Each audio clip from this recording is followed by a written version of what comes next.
మానుగురు దేవులు నాయద పలికిన సీతారామ కథ నే పలికెద సీతారామ కథ.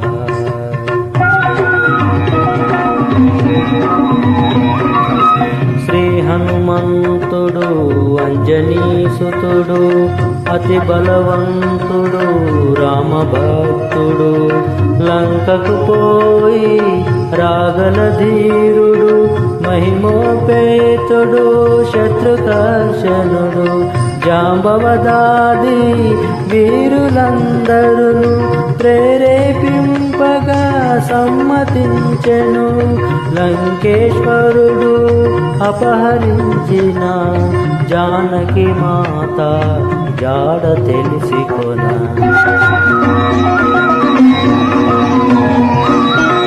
తన తండ్రి అయిన వాయుదేవునకు సూర్యచంద్ర బ్రహ్మాది దేవులకు వానరేంద్రుడు మహేంద్రగిరిపై వందనములిడే పూర్వాభిముఖుడై రామనామమున పరవశుడయ్యే రోమరోమమున పులకితుడయ్యే కాయము పెంచే కుప్పించి ఎగసే దక్షిణ దిశగా లంక చేరగా.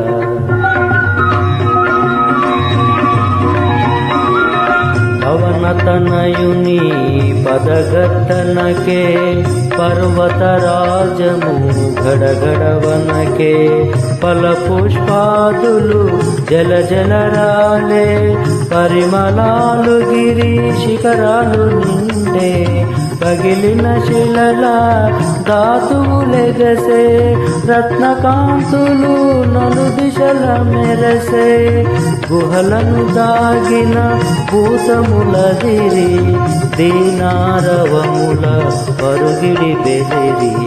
శ్రీ హనుమాను గురు దేవులు నాయద పలికిన సీతారామ కథ నే పలికెద సీతారామ కథ.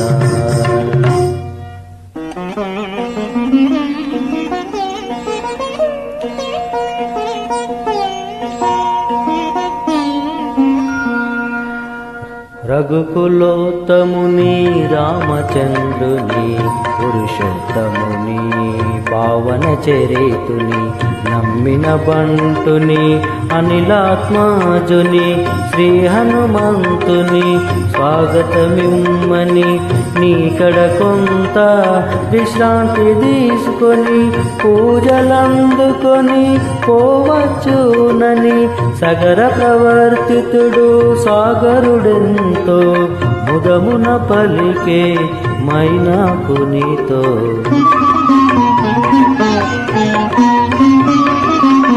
మైనాకుడు ఉన్నతుడై నిలిచే హనుమంతుడు ఆగ్రహమున గాంచే ఇది ఒక విఘ్నము కాబోలునని వారధి బడద్రోసే పురము చెగిరిని పర్వత శ్రేష్ఠుడా పోటున కృంగే పవనతనయుని బలముగని పొంగే తిరిగి నిలిచే హనుమంతుని పిలిచే తన శిఖరముపై నరుని రూపమై.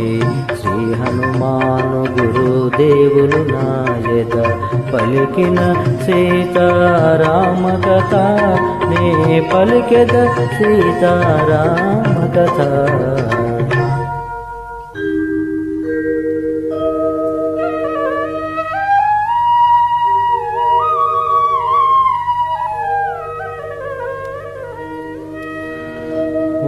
వానరోత్తమా ఒకసారి నిలుమా నా శిఖరాల శ్రమ తీర్చుకొనుమా కందమూలములు ఫలములు తినుమా నా పూజలు గొని మన్ననలందుమా శతయోజనముల పరిమితము గల జలనిధి నవలీల దాటిపోగల నీదు మైత్రికడు ప్రాప్యము నాకు నీదు తండ్రికడు పూజుడు నాకు.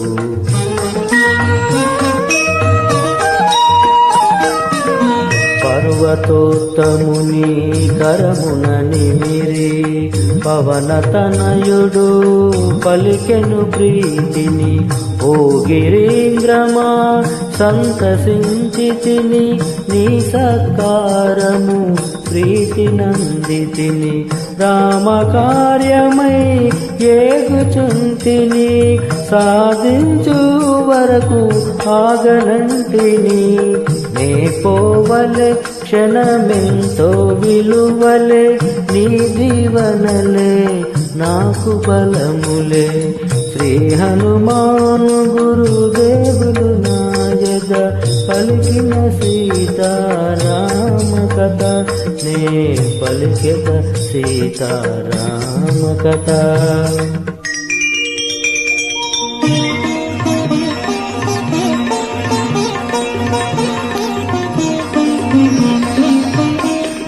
అనాయాసముగా అంబర వీధిని పయనము చేసెడు పవన కుమారుని. ఇంద్రాదులు మహర్షులు సిద్ధులు పులకాంకితులై ప్రస్తుతించిరి. రామకార్యమతి సాహసమ్మని, రాక్షస బలమతి భయంకరమని, కపివరుడెంతటి ఘనకరుడోయని పరిశీలనగా పంపిరు సురసను.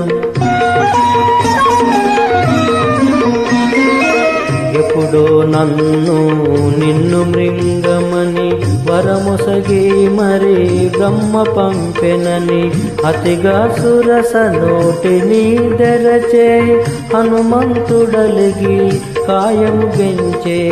ఒకరినొకరు మించి కాయము పెంచిరి, శతయోజనములు విస్తరించిరి.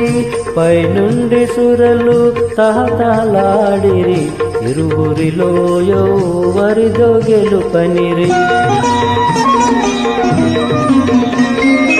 సురసముఖము విశాలమౌటగని, సూక్ష్మ బుద్ధిగొని సమయమిదేనని, క్షణములోన అంగుష్ట మాత్రుడై ముఖము జొచ్చి వెలి వచ్చే విజయుడై.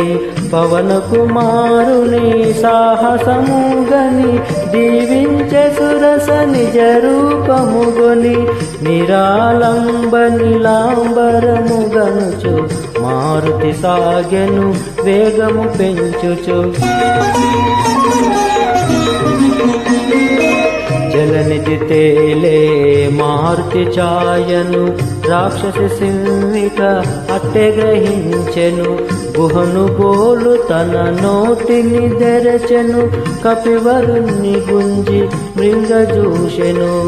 అంతట మారుతి సూక్ష్మ రూపమున సింహిక ముఖమును చొచ్చి చీల్చెను.